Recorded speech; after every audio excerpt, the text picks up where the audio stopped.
अस्सलामुअलैकुम।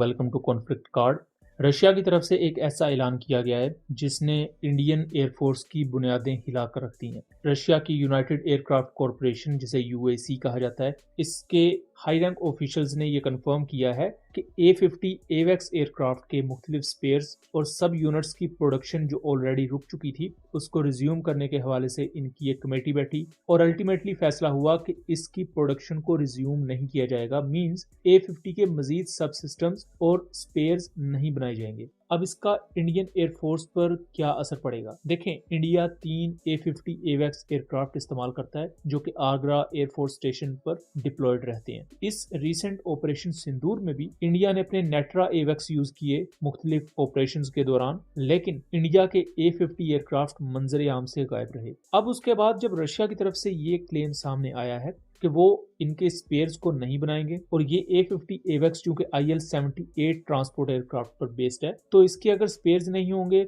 और कुछ इलेक्ट्रॉनिक काउंटर मेजर की डोमेन में जो सब सिस्टम्स इंडियन A50s में यूज होते हैं वो बर वक्त नहीं मिलेंगे, तो ये एयरक्राफ्ट ऑलमोस्ट ग्राउंड हो जाएंगे। और करंटली ये पार्शली ग्राउंडेड ही हैं क्योंकि काफी अर्सा पहले से ही रशिया ने इनके सब सिस्टम्स की प्रोडक्शन रोक दी थी। यहाँ एक चीज़ आपको समझने की ज़रूरत है कि जो इंडियन A50 एयरक्राफ्ट हैं ये रशियन A50 एयरक्राफ्ट से थोड़े डिफरेंट है। रशिया के A50 एयरक्राफ्ट पर उनका अपना तैयार करदा रेडार सिस्टम यूज होता है, जबकि इंडिया ने जब 2001 से 3 के दरमियान इसकी डील साइन की तो इंडिया ने $1.1 बिलियन के अराउंड रशिया और इजराइल दोनों के साथ डील साइन इस कॉन्टेक्स्ट में की कि रशिया से IL-78 एयरक्राफ्ट, इसका basic electronic counter measure system लिए जाएंगे और उस पर इजरायली मेड फैल्कन रेडार, जिसे ELW-2090 कहा जाता है, ये एक पैसिव इलेक्ट्रॉनिकली स्कैंड अरे रेडार है जो कि 360 डिग्री की कवरेज देता है और 400 किलोमीटर की रेंज प्रोवाइड करता है। एवेक्स एयरक्राफ्ट आपके हवा में उड़ते हुए बेसिकली रेडार सिस्टम्स होते हैं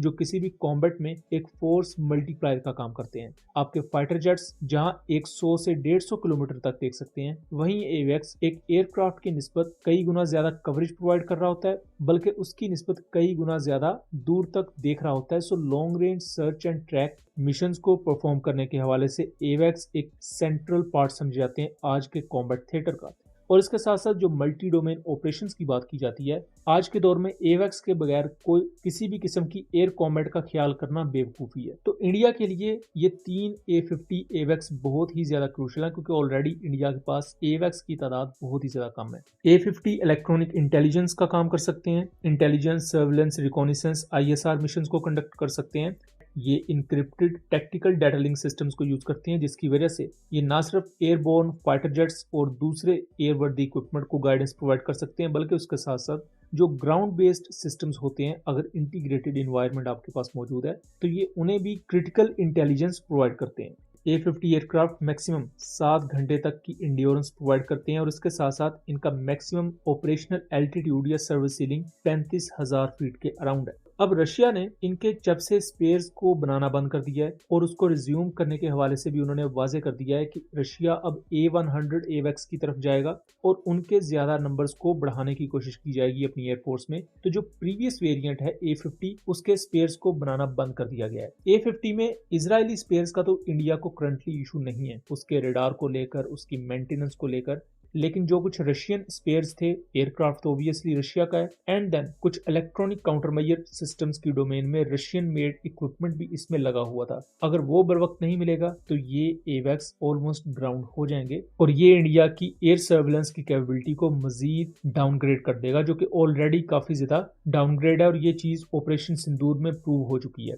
जहां पाकिस्तान एयरफोर्स के साफ 2000 एरियाई एवेक्स एयरक्राफ्ट ने एक ही वक्त में मल्टीपल PL-15 मिसाइल्स को गाइडेंस प्रोवाइड की और एक किल चेन ऑपरेशन को एग्जीक्यूट करते हुए न सिर्फ मल्टीपल राफेल्स डिस्ट्रॉय किए बल्कि इंडिया के दूसरे एयरक्राफ्ट भी शॉट डाउन किए। यहाँ तक के राफेल का next generation spectra electronic warfare sweet भी इन नई वॉर टैक्टिक्स को भांप नहीं पाया। यही वजह थी कि उनके जब PL-15 बिल्कुल ऊपर पहुंच गया, पिटबुल हो गया, तब जाके स्पेक्ट्रा ने अपने पायलट को वार्निंग प्रोवाइड की और पायलट उस वक्त अगर मैनूवर कर भी लेता तो चूंकि वो एक किल जोन में आ चुका था तो वो ना बच पाए और उनकी तबाही हमने अपनी आंखों से देखी। अब इंडिया ने चूंकि आहिस्ता आहिस्ता काम शुरू किया है मल्टी डोमेन ऑपरेशंस और इंटीग्रेशन को लेकर, लेकिन उसी दौरान ये 3 के 3 एवेक्स एयरक्राफ्ट, इनके सब सिस्टम्स का और इनके स्पेयर्स की लॉजिस्टिक्स में इशू आ जाना, ये बहुत जल्द इन्हें ऑलमोस्ट ग्राउंड कर देगा और पहले ही जो एवैक्स की डोमेन में इंडिया की कैपेबिलिटीज डाउनग्रेड हैं वो और ज्यादा कमजोर हो जाएंगी और इंडियन मिलिट्री की सर्विस में जो बाकी भी रशियन इक्विपमेंट है उसमें भी लॉजिस्टिक्स के इशू आते रहते हैं और रशिया की तरफ से एक्सपोर्ट किए गए इक्विपमेंट में ये हमेशा से ड्रॉबैक या कमी रही है। सो दोस्तों ये था एक एनालिसिस, उम्मीद करता हूँ चीजें क्लियर रही होंगी। वीडियो पसंद आई हो तो इसे ज्यादा से ज्यादा शेयर कीजिएगा ताकि इस तरह की मजीद इंफॉर्मेटिव वीडियोस हम आपके लिए लेकर आ सकें। मिलेंगे अगली वीडियो में, तब तक के लिए अल्लाह हाफिज।